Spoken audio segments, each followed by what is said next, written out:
Anda bisa mendapatkan kebahagiaan dalam aktivitas apapun, sekalipun sederhana. Tapi ketika kebahagiaan itu tidak diiringi dengan ridha Allah, rasanya itu akan selalu sementara. Kita butuh momen-momen baru untuk mendatangkan kebahagiaan itu. Tapi titik poin ketika Allah ridha dengan apa yang kita kerjakan, apa yang kita lakukan, maka Allah akan tanamkan satu cawan yang luas kandungannya, yang bisa menerima setiap keadaan dengan hal yang paling menyenangkan. Apapun yang kita lihat selalu nyaman. Yang kita dapati, kita ridha dengan apa yang Allah berikan. Keadaan itulah yang oleh Nabi itu diungkapkan dengan komen yang sangat simpel tapi dalam isinya. Kata Nabi, ajaban di amril mu'min. Orang beriman itu kalau benar imannya, maka kehidupan itu mengagumkan. Bila dia mendapatkan kesuksesan, dia iringi dengan kesyukuran. Sehingga sifatnya tetap proporsional. Dia sukses, tapi ada keseimbangan dengan syukur. Sehingga tidak berlebihan menyalurkan kesuksesannya itu. Dan dengan sifat berlebihan itu hanya memberikan beban pada dirinya. Saya pernah sampaikan kan, di kesuksesan itu identik dengan gaya hidup. Rumus gaya di fisika itu kan selalu F1 banding lurus dengan F2. Apa yang didapat itu yang keluar. Tapi orang tidak boleh lupa bahwa F itu selalu berbanding lurus dengan P. Gaya berbanding lurus dengan tekanan, hukum Pascalnya. Semakin banyak gaya, semakin tertekan di hidupnya. Itu bandingan nilai kehidupannya. Nah, jadi gaya itu diperkenankan. Karena itu bagian dari energi. W sama dengan F dikalikan S. Hukum energi kan begitu. Jadi hidup nggak mungkin kalau nggak ada energi.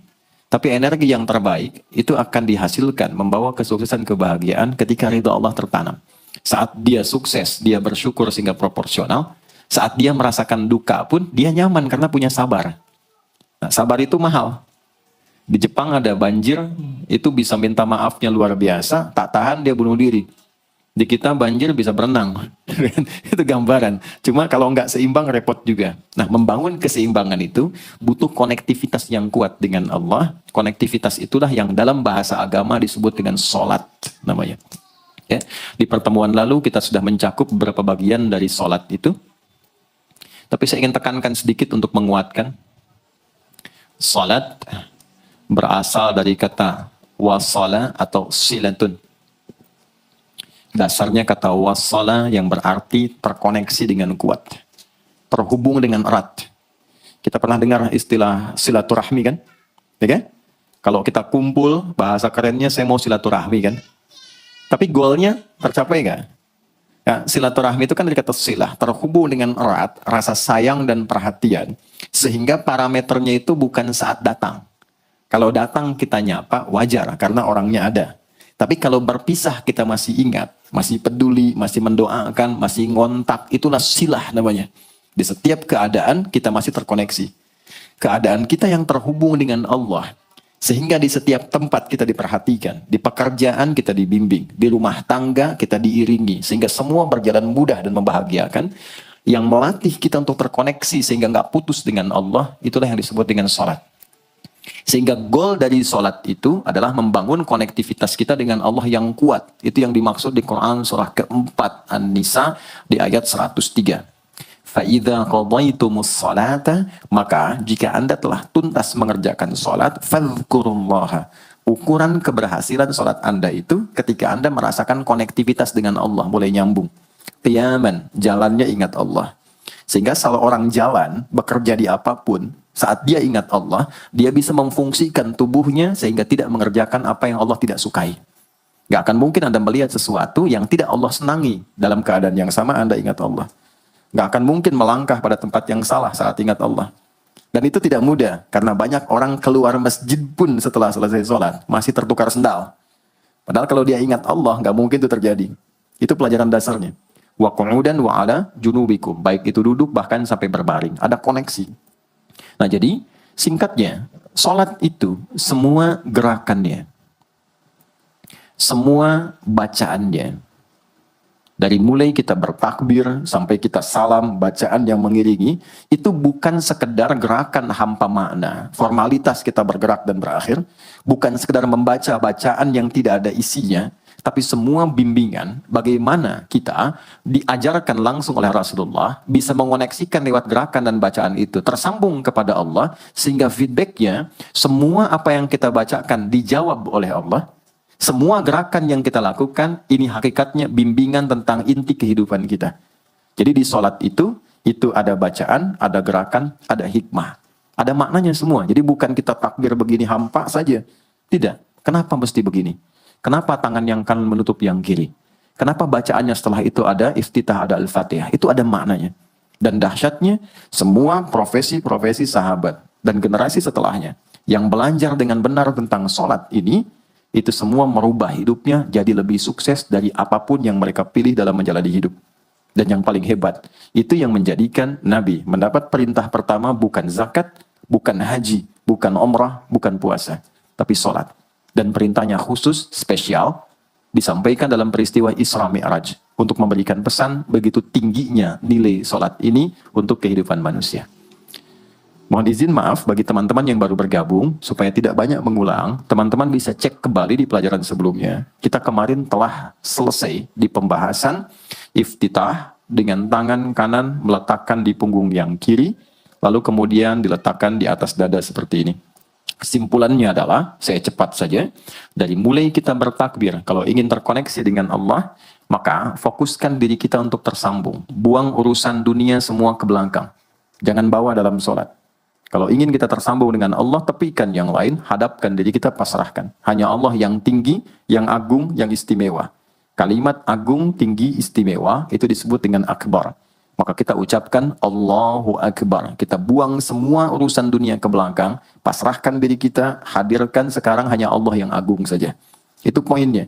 Kenapa problemnya? Tidak sedikit orang sholat itu sulit menemukan kekhusyuan. Karena dia bertakbir masih membawa dunia. Dia tidak sholat dengan memahami gerakan takbirnya.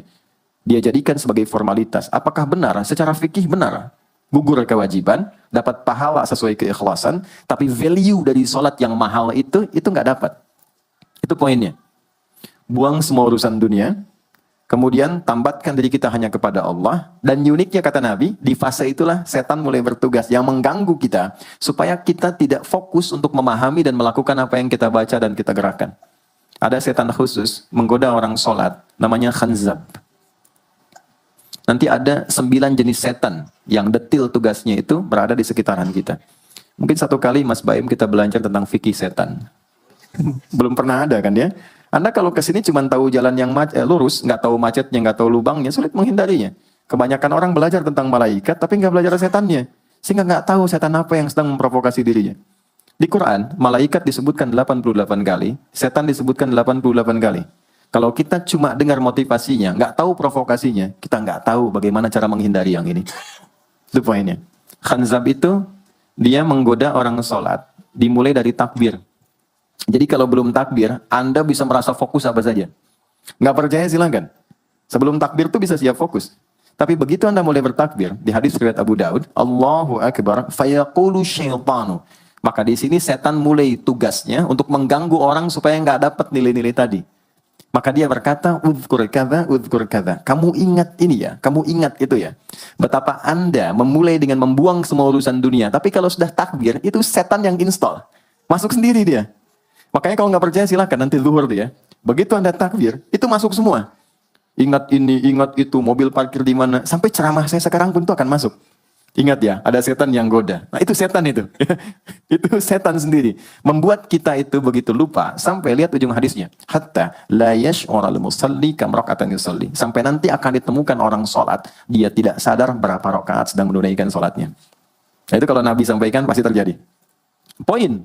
Untuk kita bisa mengatasi itu, poinnya apa? Quran surah ke-29 dulu. Ayat 45. Quran surah 29, Al-Ankabut, ayat 45. Di Islam tuh uniknya begini, istimewanya. Nggak ada satupun ibadah yang hasil kreasi manusia. Semua terukur. Ini dalilnya, alasannya, landasan kita ibadah itu dari Tuhannya ini. Penjelasan contohnya ini dari Nabi. Pakemnya begini, kodifikasi ilmunya seperti ini. Sehingga terjaga sampai kapanpun. Dan tidak ada satupun yang kita kerjakan dalam ibadah, kecuali semua punya landasan yang kuat. Dan hebatnya diterangkan, ini caranya, ini bacaannya, ini maksudnya seperti ini hikmahnya. Kenapa Anda begini? Kenapa begitu? Hasilnya apa? Ketika seseorang sedang memulai sholatnya, dari awal dia pengen fokus, tapi ketika dia mulai bertakbir, muncul godaan, maka sebelum sholat ditunaikan, Allah sudah ingatkan, Utlu ma uhya ilaika minal kitab. Utlu, itu dari kata tilawah. Artinya baca, pahami, amalkan apa yang telah dipahami itu. Jadi sejatinya sebelum sholat, kata Allah kalau ingin menikmati sholatnya, ingin tahu value dari sholat dan dihasilkan seperti orang dulu meraihnya, maka jangan kita terfokus untuk formalitas saja. Yang penting benar bacaan, takbir sampai salam terjaga. Betul, sekali lagi, itu menggugurkan kewajiban, formulasinya selesai, secara fikih tuntas, tapi hikmah sholat yang tadi itu kita nggak dapat. Maka yang terjadi apa? Baca dulu, tilawah, utlu, baca, pelajari dulu sebelum sholat. Kemudian pahami, kenapa takbirnya begini? Kita kemarin sudah belajar. Kenapa tangan kanan menutup yang kiri? Apa maksudnya sampai kita diperintahkan sholat? Bagaimana kemudian saat kita baca Al-Fatihah? Kenapa yang dibaca itu? Apa yang jadi bimbingan dari Al-Fatihah untuk kehidupan kita? Kalau sholatnya seperti itu akan merubah hidup kita. Itu langsung Allah sampaikan demikian. Lalu kerjakan, wa aqimis shalah, tunaikan sholat seperti aku tadi isyaratkan, kata Allah. Inna sholata tanha 'anil fahsya wal munkar. Maka jika engkau menunaikannya seperti itu, sholat akan merubah hidupmu. Dengar Allah tuh. Minimal mendorong kita berbuat jadi lebih baik. Jadi bukan sekedar menjadikan kita pribadi baik, tapi semua yang kita kerjakan menjadi lebih baik. Itu sholat. Itu yang bisa merubah seorang Jundub bin Junadah yang dikenal dengan Abu Dzar Al-Ghifari. Ini teman-teman, kenapa Ghifar itu viral?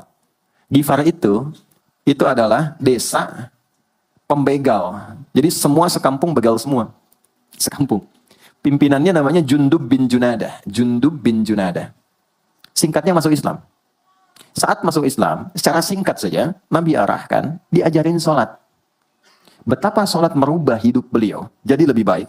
Kembali ke kampungnya, mengajarkan, singkatnya apa? Madinah heboh dengan kedatangan tapak kaki, yang ternyata itu orang-orang Ghifar. Sekampung kurang lebih masuk Islam, dan berubah jadi orang baik semua. Merubah hidup mereka. Jundub, orang sukses, setelah itu jadi ustadz. Ini mungkin yang menginspirasi judul preman jadi ustadz. Ini tadinya pembegal. Pembegal semua. Sekampung sukses, jadi orang baik, aktivitasnya berubah, lebih berkualitas. Untuk memberikan inspirasi ke generasi masa depan, bahwa kami dulu pernah begini, dengan sholat kami berubah, kesuksesan kami raih, maka diviralkanlah nama daerahnya. Tambahkan al di depannya, ujungnya tutup dengan i. Maka dilekatkan nama bekennya, kunyah, namanya Abu Dzar. Abu Dzar Al-Ghifari. Al-Ghifari itu untuk memberikan kesan begini, saya ini dari Ghifar. Itu kampung jelek, desa tempat pembegal, tapi Islam merubah, saya menjadi lebih baik. Sholat mengarahkan saya punya kualitas hidup yang lebih baik. Itu poinnya. Sejak peristiwa itu, orang-orang Islam dari manapun yang bukan Arab, itu selalu melekatkan nama daerahnya untuk mengenalkan. Islam pun sudah sampai ke tempat saya. Buktinya, saya menjadi baik. Ada namanya Muhammad, punya bapak namanya Ismail, punya kakek namanya Ibrahim, kakek buyutnya Al-Mughirah, eyang buyutnya Al-Bardizbah, tinggal di kecamatan Ju'fah, kabupatennya Bukhara, provinsinya Khorasan, negaranya Uzbekistan sekarang. Maka karena dari Bukhara, dia kenalkan diri, datang ke daerah Arab, saya dari Bukhara. Rumus yang sama, tambahkan al di depannya, ujungnya i. Maka dia katakan, ana al-Bukhari. Itulah Imam al-Bukhari. Bukan orang Arab. Kita punya guru besar Syekh Nawawi dari Banten. Ana Nawawi al-Bantani. Ana Ahmad Yasin al-Padangi. Tapi kesan kota itu untuk menunjukkan Islam telah sampai ke tempat saya dan merubah saya menjadi lebih baik. Kang Baim datang ke Mekah, umrah, katakan, saya Baim Bong al-Tanah Kusiri. Maka kesan yang dibangun itu telah sampai ke tempat saya, merubah saya lebih baik. Saya Arman al-Pondok Indahi, misalnya kan, tidak masalah. Itu sah. Dan orang mengenal, oh rupanya Islam telah ke setiap wilayah. Tapi value-nya sampai enggak. Jangan cuma kita katakan, saya dari fulan, saya dari tempat A. Poinnya adalah, apa yang merubah engkau dari Islam, menjadikan engkau lebih baik. Jadi kalau ada orang Islam mengaku Muslim, lisannya tidak lebih baik. Maaf sekali, telinganya mendengar tidak yang baik, perilakunya kurang baik, maka dipertanyakan klaim keislamannya. Sudah sejauh mana saya mendapatkan keberkahan dari Islam itu?